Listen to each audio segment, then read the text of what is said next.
গ্রেফতার করতেছেন কিন্তু বিচার হচ্ছে না কেন? তাদেরকে আবার বাইরে ঘুরে বেড়াচ্ছে কেন?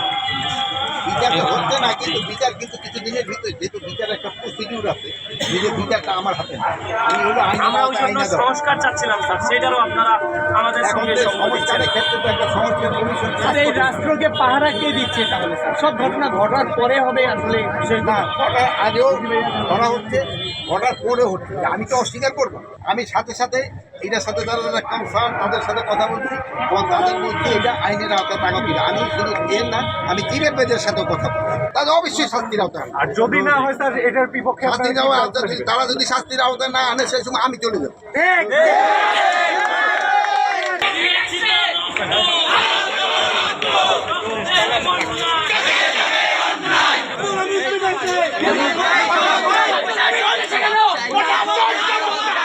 আব্দুল হামিদ বিদেশে কেন?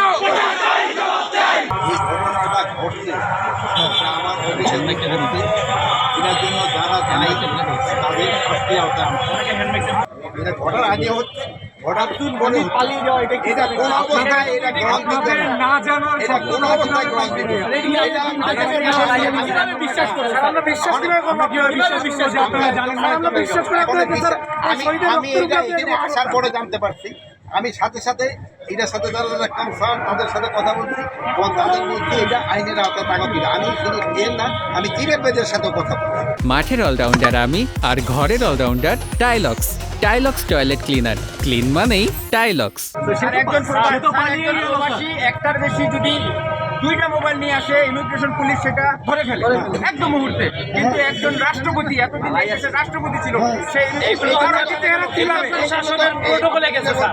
স্যার এইটাই আপনাকে স্বীকার করতে হবে। এটা আপনারা আপনারা স্যার আমাদের রক্তের উপরে বসে আছেন স্যার। আজকে আমরা যে আহত আছি, আমরা যে এই আন্দোলনে এই প্রথম সারির যোদ্ধা ছিলাম, আপনারা আমাদেরকে কোনোভাবে কনসার্ন আমাদের যে বলার কথাগুলো আপনারা কিন্তু আমাদের উপরে এই পুলিশ প্রশাসনই কিন্তু গুলি করছে। হয়তো একটু চেঞ্জ হয়েছে, কিন্তু তারাই কিন্তু গুলি করছে। আপনারা তাদেরকে নিয়ে আবার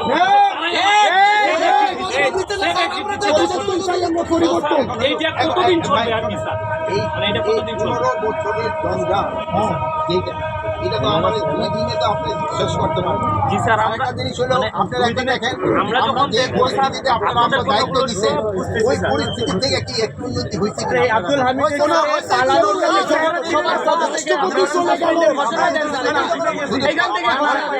শুধু পদত্যাগ না, তাকে শাস্তির আওতায় আনতে হবে। শাস্তির আওতায় শুধু পদত্যাগ না, ওটার ইনকোয়ারি করে তাদের শাস্তির আওতায় আনতে হবে।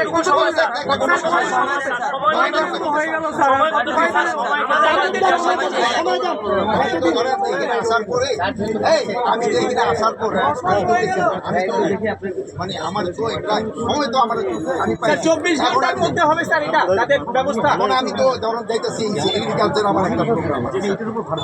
আমি অলরেডি ওই এখন যে গাড়িতে যাবো এটা কতটুকু আগাইছে হয়তো কিছু জানতে পারবো, বাট অবশ্যই একটা ব্যবস্থা নেওয়া। এটা কোনো অবস্থায় ছাড় দেওয়া যাবে না। এটা তো এই এই এই যে ঘটনাটা ঘটছে, এটা যারা জড়িত তাদের অবশ্যই শাস্তির আওতায় আনবে। আর যদি না হয় স্যার এটার বিপক্ষে শাস্তি দেওয়া, তারা যদি শাস্তির আওতায় না আনে সেই সময় আমি চলে যাবো।